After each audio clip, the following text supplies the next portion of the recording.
الرحيم الرحمن علم القرآن خلق الإنسان علمه البيان الشمس والقمر بحسبان والنجم والشجر يسجدان والسماء رفعها ووضع الميزان ألا تطغوا في الميزان وأقيموا الوزن بالقسط ولا تخسروا الميزان والأرض وضعها للأنام فيها فاكهة والنخل ذات الأكمام والحب ذو العصف والريحان فبأي آلاء ربكما تكذبان صدق الله العظيم. Hello friends, আসসালামু আলাইকুম। কেমন আছেন সবাই? আই হোপ যে যেখানেই থাকেন না কেন, কাছে কিংবা দূরে, সবাই এত ভালো আছেন এবং সুস্থ আছেন। আর আমরাও বেশ ভালো আছি, আলহামদুলিল্লাহ। ডিয়ার ফ্রেন্ডস, আশা করছি ছোট্ট একটি লাইক দিয়ে ভিডিওটি কন্টিনিউ করবেন এবং আজকে যদি প্রথম আমার চ্যানেলটি ভিজিট করে থাকেন তাহলে আশা করছি আমার ছোট্ট চ্যানেলটি সাবস্ক্রাইব করে সঙ্গী হবেন। আর কাজটি যদি আপনি অলরেডি করে থাকেন তো আপনাকে অসংখ্য ধন্যবাদ। আর হ্যাঁ, চাইলে আপনি ফ্রেন্ডস কিংবা ফ্যামিলির মাঝেও শেয়ার দিতে পারেন। লেটস গো, দেখা যাক কি আছে এই ভিডিওতে। এই তো দেখতে পাচ্ছেন বাইরের প্রকৃতি কত সুন্দর, বিভিন্ন ফুল, বিভিন্ন ধরনের গাছ, ফুলে ফুলে সাজানো প্রকৃতি। এখানে রয়েছে নানা রকম বাহারি গাছ আর নানা রকমের ফুল। কি সুন্দর দেখতে লাগছে, তাই না? ছোট্ট একটা পার্ক সোনামণিদের জন্য। আর সোনামণিকে নিয়ে বেড়াতে বেড়াতে আমি একটি ইসলামিক গল্প বলি। হজরত মুহাম্মদ সাল্লাল্লাহু আলাইহি ওয়াসাল্লামের আদরের কন্যা হজরত ফাতেমা রাদিয়াল্লাহু তাআলা আনহা অনেক কষ্টে তিনি সংসারে জীবন যাপন করতেন। যাতা ঘুরিয়ে তা থেকে আটা বের করে সেই আটা দিয়ে রুটি তৈরি করে খেতেন। কত কষ্টে জীবন যাপন করতেন তিনি। আর যাতা তো অনেক ভারী, হয়তো অনেকে দেখেছেন বা অনেকেই দেখেন নাই। আমি দেখেছি, আমাদের বাড়িতে এখনও আছে সেই পুরনো দিনের যাতা, আমাদের দাদি কিংবা দাদির শাশুড়ি তাদের আমলের যাতা। আর যাতা হচ্ছে পাথরের তৈরি, আর যাতার ভিতরে জব দিয়ে তা হাতের সাহায্য ঘুরিয়ে ঘুরিয়ে খুব শক্তি প্রয়োগ করে তারপরে জব থেকে আটা বের করতেন ফাতেমা রাদিয়াল্লাহু তাআলা আনহা। তো কত কষ্ট করতেন তিনি। এভাবে যাতা ঘুরাতে ঘুরাতে তার হাতে ঠোসকা পড়ে যেত, ঠোসকা পড়ে একসময় হাতের চামড়া খসে উঠে যেত, এরকমের অবস্থা। তো এমত অবস্থায় তিনি তার প্রিয় বাবা হজরত মুহাম্মদ সাল্লাল্লাহু আলাইহি সাল্লামের নিকটে গেলেন এবং তার দু হাত তার পিতা হজরত মুহাম্মদ সাল্লাল্লাহু আলাইহি সাল্লামকে দেখিয়ে বললেন যে আমাকে একজন হেল্পিং হ্যান্ড দিন, আমার হাতের এই অবস্থা, আমি আর পারছি না সংসারের এরকমের পরিস্থিতিতে এত কষ্ট করতে। আর তখন প্রিয় নবী সাল্লাল্লাহু আলাইহি সাল্লাম হেল্পিং হ্যান্ডের বদলে তাকে একটি দোয়া শিখিয়ে দিলেন, একটি তাসবিহ তাকে উপহার দিলেন। সেটা হচ্ছে তাসবিহ ফাতেমি। আমরা যেটাকে তাসবিহ ফাতেমি বলে চিনি। এটা হচ্ছে ৩৩ বার সুবহান আল্লাহ, ৩৩ বার আলহামদুলিল্লাহ এবং ৩৪ বার আল্লাহু আকবার। আর শেষে একবার লা ইলাহা ইল্লাল্লাহু ওয়াহদাহু লা শারিকা লাহু লাহুল মুলকু ওয়া লাহুল হামদু ওয়া হুয়া আলা কুল্লি শাইইন কদির। আর এই তাসবিহ ৫ ওয়াক্ত নামাজের বাদেও পড়া হয়। নবীজি সাল্লাল্লাহু আলাইহি সাল্লাম প্রত্যেক মুসলমানকে ৫ ওয়াক্ত নামাজের বাদে এই তাসবিহ পাঠ করতে বলেছেন। এই তাসবিহ ৫ ওয়াক্ত নামাজের বাদে যিনি পাঠ করবেন তার সমস্ত গুনাহ খাতা মুছে দেয়া হবে। তাকে একেবারে নিষ্পাপ শিশুর মতো, যেমনটি সদ্য জন্ম নেওয়া শিশুটি নিষ্পাপ থাকে তেমনিভাবে এই তাসবিহ পাঠ করা ব্যক্তিকে আল্লাহ তাআলা নিষ্পাপ করে দেন। সুবহানাল্লাহ। আর এই তাসবিহ তিলাওয়াতে বা সংসারের কাজকর্মের মাঝে যদি এই তসবিহ ফাতিমি তিলাওয়াত করে বা পাঠ করে, মহান আল্লাহ তাআলা তার সংসারের কাজকর্মের মধ্যে বরকত দেন এবং তাকে শান্তি দেন। সুবহান আল্লাহ।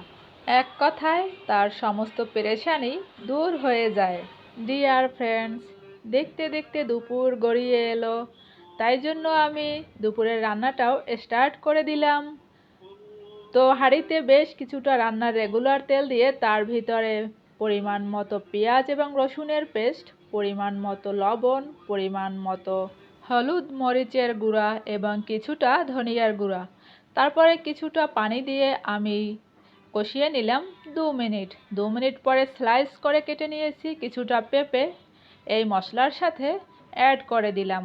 এখন আমি এগুলোকে ওলট পালট করে নেড়ে চেড়ে তারপরে ঢাকনা দিয়ে রান্না করব প্রায় 5-6 মিনিটের মতো, কারণ পেঁপে তরকারি একটু হার্ড আর সিদ্ধ হতে একটু সময়ও লাগবে। কিন্তু এই পেঁপে তরকারি যদি কোনো হার্ড তরকারি কিংবা হার্ড মাংস যেমন গরুর মাংস, তারপরে দেশি রাতা মোরগ, কক মোরগ এগুলোর সাথে একটু দেয়া যায়, তো এই মাংসটা খুবই জলদি সিদ্ধ হয়ে যায়। তো দেখুন, পেঁপে তরকারি সিদ্ধ হতে কিন্তু একটু সময় নেয়, কিন্তু অন্যর সাথে যদি এটা দেয়া যায় সেটাকে খুব জলদি সিদ্ধ করে দেয়। কি সুন্দর পেঁপে তরকারির গুণ! আর এই পেঁপে তরকারি মানবদেহের জন্য অনেক উপকারী। সকালে খালি পেটে একটু কুসুম গরম পানি আর সেই সাথে একটু কাঁচা পেঁপে যদি চিবিয়ে চিবিয়ে খাওয়া যায়, তো বেশ কয়েকদিন খেলেই অ্যাসিডিটি থেকে রক্ষা পাওয়া যায় ইনশাআল্লাহ। এই পেঁপে তরকারির মাঝেও মহান আল্লাহ তাআলা কতটা গুণ দিয়ে রেখেছেন মানুষের জন্য। তো এ পর্যায়ে আমি আরও কিছুটা ধনিয়ার গুঁড়া অ্যাড করে দিলাম। এবার ঢাকনা দিয়ে আরও 2-3 মিনিট রান্না করে নেব। এই তো দেখতে পাচ্ছেন আমার পেঁপে তরকারিটা প্রায় 80% সিদ্ধ হয়ে গেছে, আলহামদুলিল্লাহ। এ পর্যায়ে আমি ফ্রাই করা ইলিশের টুকরোগুলোকে অ্যাড করে দিলাম, তারপরে বেশ কিছু পরিমাণ পানিও অ্যাড করে দিলাম। এখন রান্না হবে আরও 4-5 মিনিটের মতো। রান্না হচ্ছে ডিয়ার ভিউয়ার্স, দেখতে থাকুন, কোথাও যাবেন না। দেখতে দেখতে ভালো লাগা ভালোবাসা হয়েই যাবে ইনশাআল্লাহ। আর যদি ভালো লাগা ভালোবাসা হয়েই যায়, আশা করছি আমার ছোট্ট চ্যানেলটি সাবস্ক্রাইব করে সঙ্গী হবেন। হ্যাঁ ডিয়ার, যদি আপনি ছোট্ট লাইকটি দিতে ভুলে গিয়ে থাকেন, তো ছোট্ট লাইকটি দিয়ে কন্টিনিউ করার অনুরোধ রইল।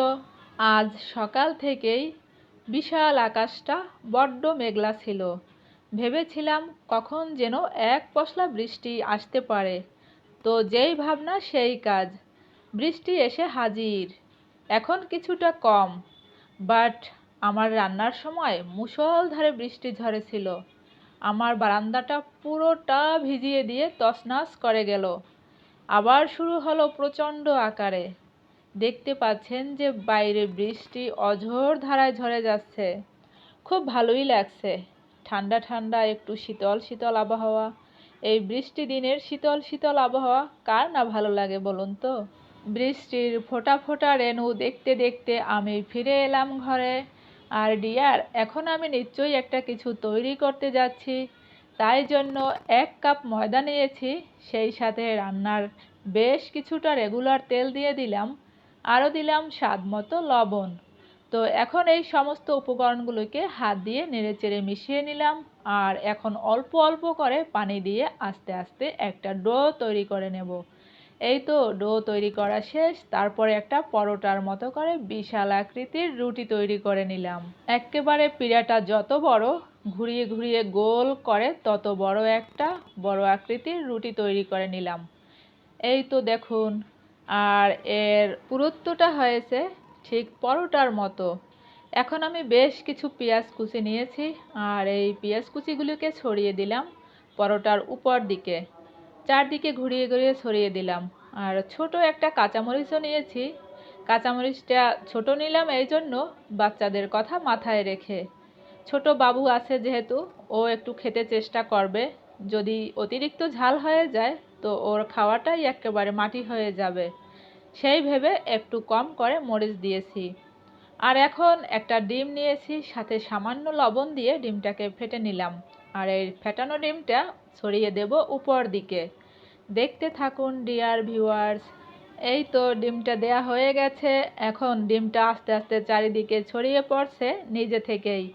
আর এখন কি করব, আমি আস্তে আস্তে এক সাইড থেকে তুলে মাঝখান পর্যন্ত রাখবো। তারপরে অপর দিকের সাইড আবার মাঝখানে নিয়ে আসব। এরপরে অন্য সাইড আবার মাঝখানে নিয়ে আসব। এরপরে বাকি সাইডটাও মাঝখানে নিয়ে আসব। দেখতে দেখতে আমি চতুর্ভুজ আকারে এটা তৈরি করে নিলাম।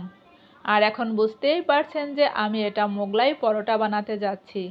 আর এটা আমার বাবাটা খুবই পছন্দ করে। এরকম করে মাঝে মাঝে তৈরি করে দেই। ছোট্ট সোনামণিরা লুটেপুটে খেয়ে নেয় আর ভীষণ মজাদারও হয়। আর এটা হচ্ছে বাসায় তৈরি সেহেতু এক কথায় এটা 100% স্বাস্থ্যসম্মত। আর দেখুন কতটা লোভনীয় হয়েছে। একটি নাইফ দিয়ে আমি টুকরো টুকরো করে এগুলোকে কেটে নিলাম। তো এখন এটা পরিবেশন করব সস দিয়ে। সসটা হাতে পেয়েই আমার ছোট্ট সোনামণি দৌড়ে নিয়ে গেল বারান্দায়। একা একা সসটা চেটেপুটে খেয়ে নেবে। বাচ্চারা তো সাধারণত সস প্রেমী হয়, তাই না? আমার দুটো বাচ্চাই ভীষণ সস পছন্দ করে। হাতের কাছে যদি পায় আর কোনো কিছু প্রয়োজন নেই, শুধুই চেটেপুটে খাওয়ার চেষ্টা করে। ডিয়ার ভিউয়ার্স, আজ আর নয়, দেখা হবে নতুন দিনে নতুন আয়োজনে। সেই পর্যন্ত সবাই অনেক অনেক ভালো থাকবেন। আর হ্যাঁ, এই পর্যন্ত আমাকে আপনার মূল্যবান সময়টুকু দেওয়ার জন্য আপনাকে অসংখ্য অসংখ্য ধন্যবাদ। দেখা হবে নতুন দিনে। সেই পর্যন্ত সবাই অনেক অনেক ভালো থাকবেন আর সুস্থ এবং সহি সালামতে থাকবেন। সবাইকে ফাতেমাইনি ব্লগসের পক্ষ থেকে রাশি রাশি কাশ ফুলের শুভেচ্ছা বিলিয়ে দিয়ে আজকের মতোই আল্লাহ হাফেজ। আসসালামু আলাইকুম।